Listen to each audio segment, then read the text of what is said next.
306 dari Rombel Hukum Perdata dan 3 mata kuliah Metode Penelitian dan Penulisan Hukum. Di sini saya akan sedikit mencoba menjelaskan mengenai perbedaan dari penelitian normatif, empiris, dan sosiologis. Oke, langsung saja. Yang pertama, saya akan menjelaskan mengenai metode penelitian normatif.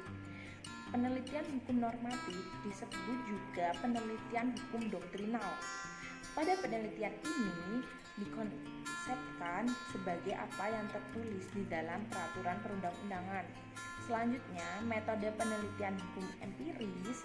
Metode penelitian hukum empiris merupakan suatu penelitian hukum yang berfungsi untuk melihat hukum dalam realita dan meneliti bagaimana bekerjanya hukum di dalam lingkungan masyarakat. Oke, terdapat beberapa perbedaan yang cukup mendasar pada penelitian hukum empiris dan penelitian hukum normatif, yaitu pada tahap penelitian. Yang pertama, metode pendekatan. Pada penelitian hukum normatif, hukum didefinisikan sebagai norma, peraturan, atau undang-undang. Sedangkan pada penelitian hukum empiris, hukum didefinisikan sebagai perilaku yang mempola.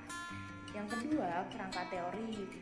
Pada penelitian hukum normatif, teori-teori internal tentang hukum seperti undang-undang, peraturan pemerintah itu dibuktikan melalui pasal. Sedangkan pada penelitian hukum empiris, itu teori-teori sosial mengenai hukum atau teori sosiologis, pembuktiannya itu melalui masyarakat. Yang ketiga, data. Data pada penelitian hukum normatif itu menggunakan data sekunder, sedangkan pada penelitian hukum empiris itu menggunakan data primer. Lalu selanjutnya, optik yang digunakan. Pada penelitian hukum normatif itu preskriptif, sedangkan pada penelitian hukum empiris itu netral, objek, dan deskriptif.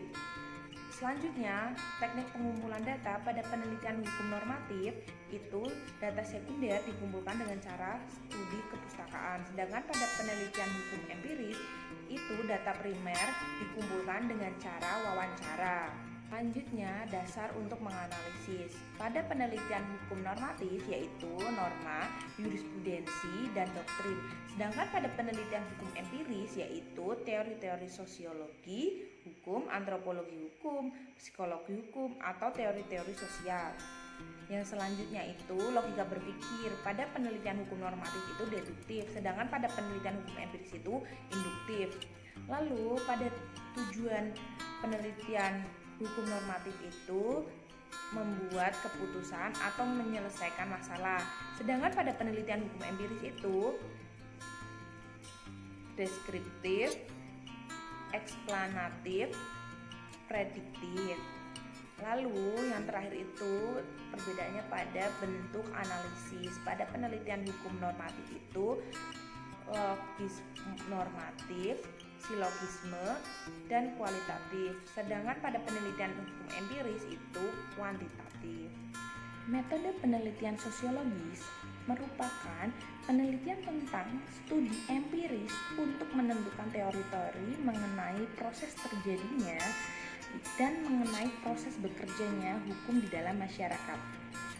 Seperti halnya pada penelitian hukum normatif yang hanya menggunakan data sekunder, penelitian hukum sosiologis juga menggunakan data sekunder sebagaimana data awalnya yang kemudian dilanjutkan dengan data primer. Akibat dari jenis data primer dan sekunder, maka alat pengumpul datanya terdiri dari studi dokumen, pengamatan, dan wawancara. Pengolahan datanya dapat dilakukan baik secara kualitatif maupun kuantitatif. Sekian yang dapat saya sampaikan. Mohon maaf jika ada kesalahan kata, tutur kata, ataupun kesalahan materi. Saya mohon maaf. Terima kasih. Wassalamualaikum warahmatullahi wabarakatuh.